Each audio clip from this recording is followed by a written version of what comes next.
How's everyone, first and foremost? Great victory. I'm a little upset because of the way we landed. I like to land a little cleaner, a little more smoother. We had a really good game going until the end with all the penalties. I don't like that. We're better than that. We're better than that. We have more structure we're more structured than that. We have more discipline than that. And just the back and forth with the substitution, I'm going to take responsibility to that, but I promise you, you shouldn't see that again. So I'm a little disappointed in how we landed.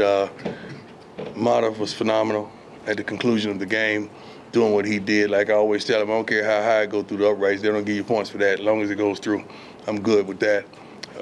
Great team.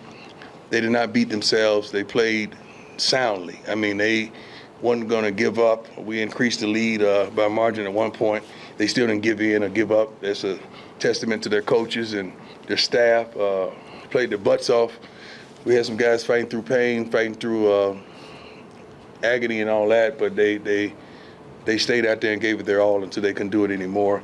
But overall, love what we did running the football. We made a conscious effort in the beginning of the week that we were going to run the football. Zia did a wonderful job. Dallin did as well.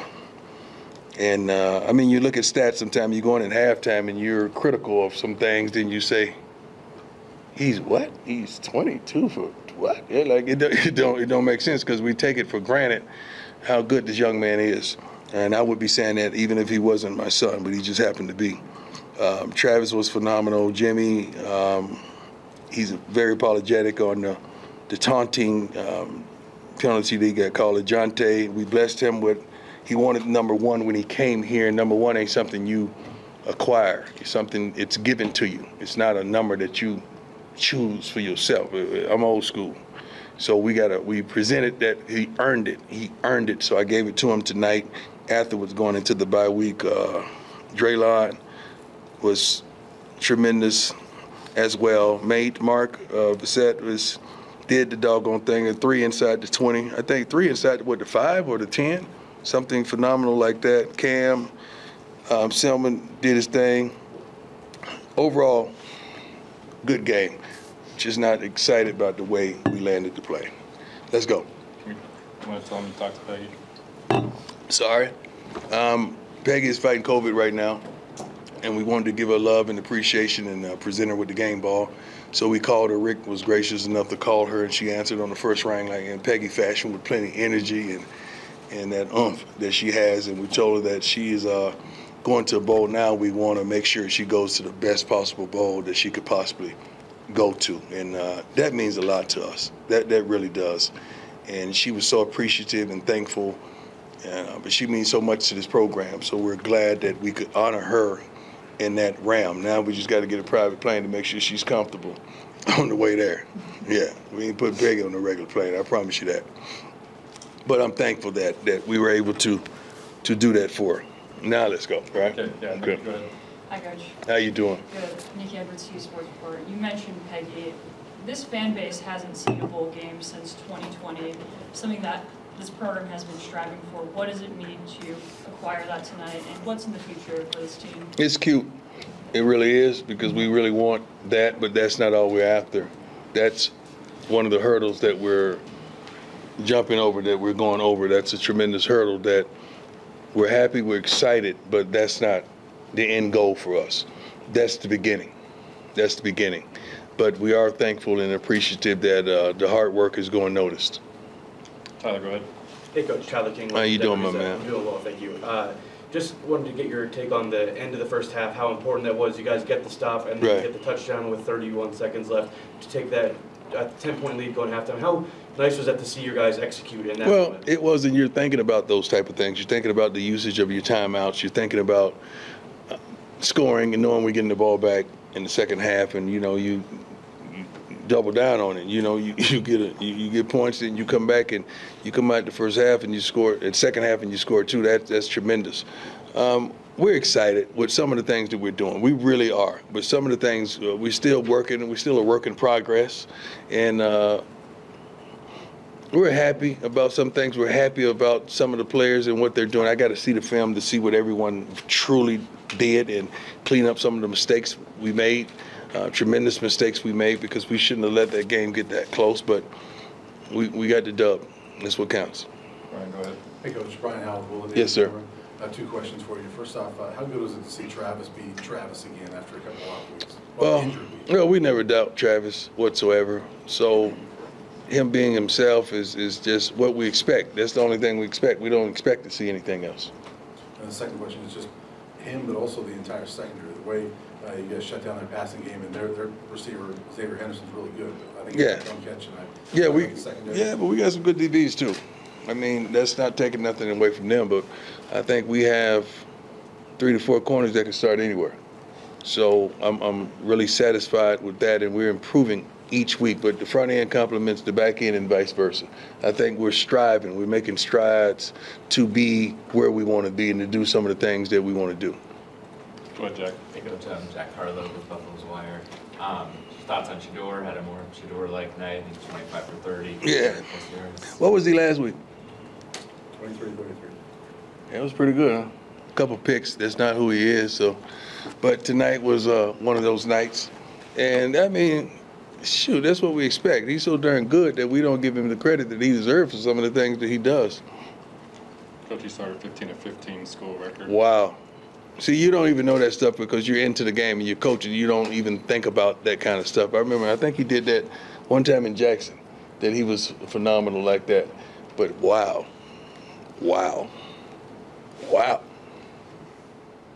And they don't even mention him for the Heisman. He's not even mentioned. Oh, my bad. He's my son. That's why. Hi, Coach. Adam Lister-Tiger, 24/7 Sports. Yes, sir. Alejandro tied a career long with a 47-yarder. Yeah. Speak a little bit about kind of that clutch kick it is. Well, the whole time we were sitting up there saying we got it. You know, they put the flags up and they let me know where we got to get to for model time. And we had it. You know, we was trying to steal a touchdown at the end because we knew they were going to be in cover one, and they end up dropping an outside backer into one of the slant lanes that we wanted to hit a quick slant and try to house that thing. But we got what we wanted because we knew we had the 3. Because Mod is clutch, man. Mod is so wonderful, and we don't care about how high it go through the uprights. We do not care, but it goes through the uprights. That's the thing that counts the most. And he's so consistent of a person. He's so consistent as an athlete and consistent as a teammate to his team. Rylan, go ahead. Rylan Scholes from Ground Fear Report. You mentioned the run game earlier. Yes, sir. Isaiah Augustin had a great night tonight. Yes. 91 rushing yards, 22 attempts, Mm-hmm. 4.1 yards per carry. How important is his success to keeping this offense balanced and opening up the run game? I'm not just going to say his success. I think the running game success, period. We got 3 to 4 capable backs that can do the doggone thing in that manner. So just running the football, period, takes a tremendous amount of pressure off the quarterback, off the line, and now we have a lot more balance, which I'm not going to say that wins games, but it sure does help the situation. It gives Pat more flexibility to call some things that he would normally call if we couldn't run the ball. But the line, they're taking initiative to, you know, they getting sick of being talked about and saying that we can't run the football, and they did a phenomenal job tonight from the beginning to the end. Scott, go ahead. Hey, Coach. Scott Proctor, DMVR. How you doing? Excellent, sir. Love to hear that. Congratulations on the win. When I asked you earlier this week about the running back situation, kind of following up on the Isaiah part of things. Right. You said you prefer a guy to kind of take control of this thing. Yeah. What'd you make of his performance, and was that a kind of performance that can kind of make Yeah. the guy moving forward? Yeah, but I mean, all those guys given the opportunity, I think all of them were produced. They're so different. They're so versatile. In some situations, you need this type of guy. Some situations, you need that type of guy. And it was his turn tonight, and he performed. I mean, all those guys are hungry. All those guys want to contribute. All those guys just want opportunity, and they all have gotten opportunity. And it was just his turn tonight, and he performed greatly. Hi, Coach. Clayton May here. After this great run, how do you feel about possibly being one of the 12 teams in the playoffs this year and contending for a national title? Well, we ain't thinking about the playoffs right now, right? We go one game at a time. We don't even want to be ranked. Don't rank us, please. We don't like that. We rather be in the back in the dark, you know, just chilling in the cut. We good. We cool. We straight. All right. So don't rank. Don't feel pressure to rank. We good. We're good. I promise you, everybody. We are straight. We're good. So we're not thinking about that. We're thinking about going into this bye week, healing, you know, some injuries, correcting some things that we didn't do well, and having a good time, and probably giving them a day or two off. We're not getting a whole week off, I promise you that, but it's a day or two off. They deserve that tremendously. Coach Leo Vera with Scope of Sports. The offensive line saw 4 different gentlemen rotating at guard. What can you say about that rotation and the impact it has to keep guys fresh? Tremendous. It keeps guys fresh. It throws the opposing team off when they're rotating as well. And I think people should do that more in college football because the defensive line is rotating. So having fresh linemen to rotate, they're getting playing time now. They may not dip and jump in the portal at the conclusion of the season. And it's tremendous that we have that type of depth that we can do that. Does Coach Phil take charge of those rotations? Yes. That's his line. That's his thing. And I love everything he stands for. I love the way he challenges those guys, the way he supports them, the way he shows them love. But he gets on them pretty tough. But I love everything about him. Joe, go ahead. Coach, I got to give it up for the defense. You know, Coach Livingston, these guys. Constant pressure, constant harassment of the quarterback. Big difference from last year. I think last year a couple of these games could have gone Sue's way with the defense like that. Could you talk a little bit about the defense? Well, let's flush. Can we flush last year? Let's flush that down the toilet, and let's not even look down there. Okay? Let's just flush it and walk away. Okay?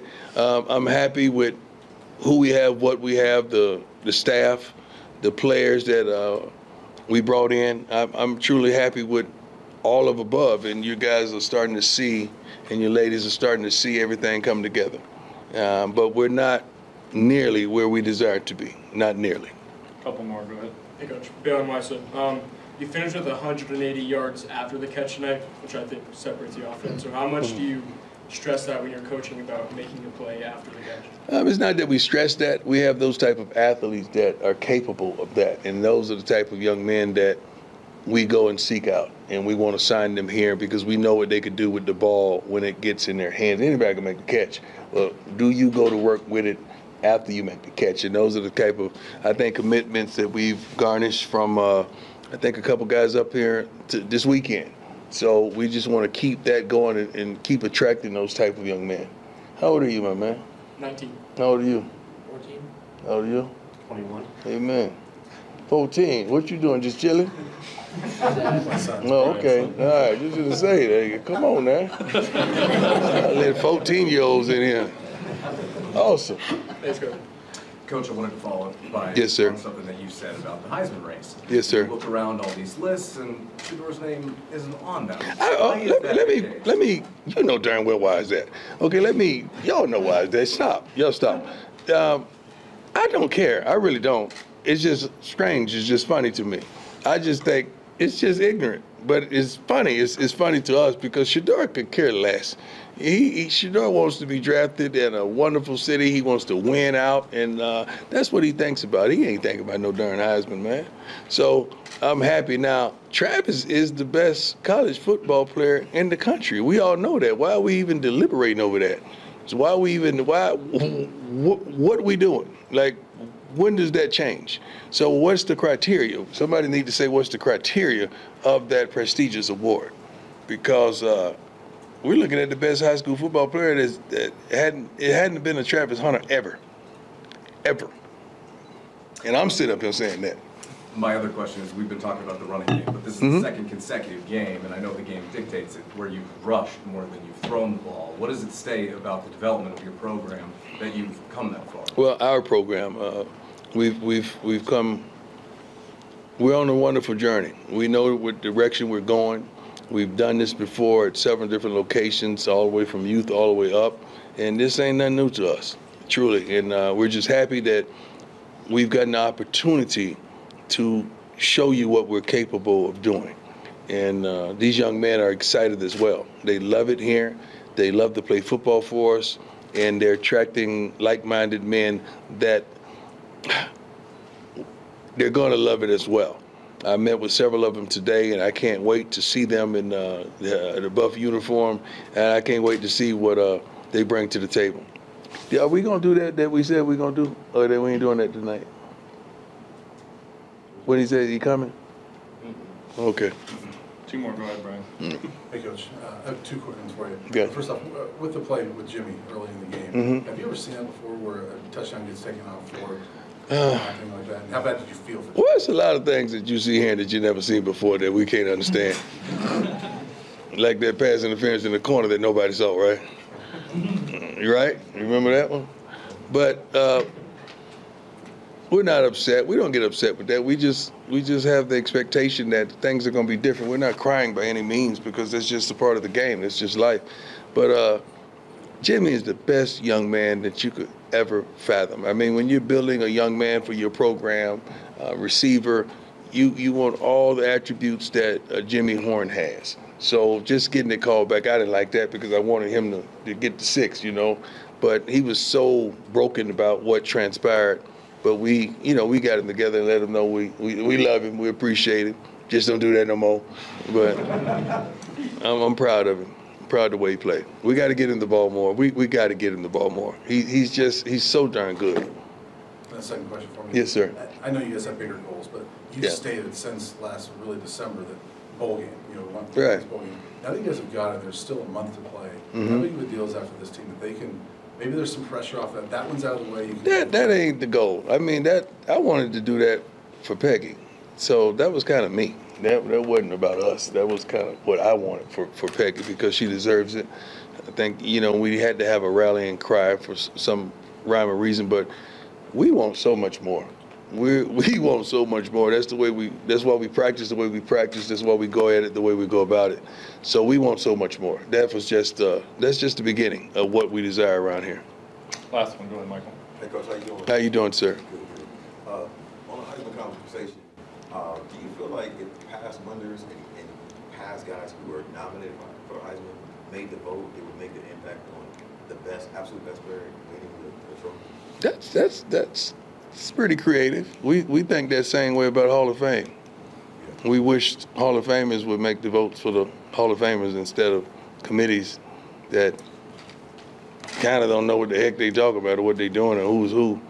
But I mean, it is what it is. It's some voters out there that really are good at what they do. So you can't discredit them as well because they're really good at what they do. You can never go right with that kind of stuff. Somebody's always going to have opposition, but I just get a kick out of it sometimes. Past winners do get a vote. Past winners get a vote? Yeah. Who else get a vote? Media. I'm not taking that bait. Oh, that's too easy. That was just a layup. Who won, matter of fact, who won tonight? Did they play baseball tonight? Dodgers. So what is it? 2-0. Oh my God. It's 2-0 LA? I don't care who wins. I just like good baseball. Was it a good game? Yeah. Not as good as last night. Yeah? I didn't even see it. Oh God. I was worried about this thing that we got going on. Anybody else we good? We got the last one? Before I get in? Yes, sir. Go ahead, sir. My brother. What's going on? But, what was your mindset today going against Cincinnati? Also, can you talk about Take your time, my brother. You good.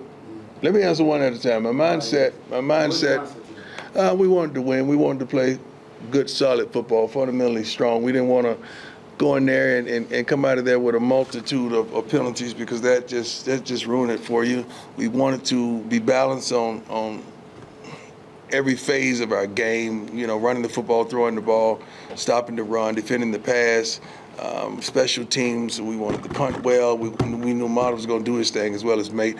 But one thing that we're really trying to get is that ball in the end zone on kickoffs. We're really trying to get that ball in the end zone. I think we had a couple touchbacks today, and that's tremendous for us. But we gotta get that ball in the end zone so we don't even give them the opportunity.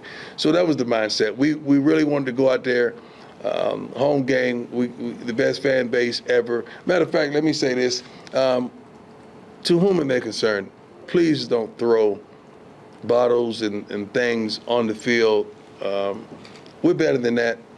We're so much better than that. And the people that are doing that, you're better than that. And nobody deserves that. Somebody's going to get hit. Somebody's going to get hurt. Now you're going to jail, and you're going to second guess that. Then they're going to throw you out of school, and it's going to be all of that. And you don't want that. We're better than that. So let's not do that by any means. We're so much better than that as a university, as young men and women in the crowd. We are so better than that. So thank you for not doing that anymore. If you hearing this message, it's critical because we are so much better than that. Yes, sir. Lincoln Road Steam Independent. So you just brought up, having to speak to the fans directly to ask them to stop throwing the trash. Are you at all worried about the precedent that might have been set last week with Texas fans going forward? I don't give a damn about no Texas fans. They ain't got nothing to do with us. But are you worried about college football, the effects that might have had on you? No. Saw it tonight? No. What's good for them ain't good for us. We don't. Some things you just don't tolerate. We don't tolerate certain things here. We got one of the most beautiful campuses, the beautiful city. You barely ever see trash around here. I walk campus every day. I walked this morning. So this is so beautiful, and we just can't stoop to those type of lows because it may be the popular thing at the time. We're better than that. So that's why I'm trying to stabilize that we are so much better than that. I think we got the best fan base in the country. You guys are doing a wonderful and phenomenal job. And here's my son. I'm out. Yeah, thanks, Coach. Thanks, Coach.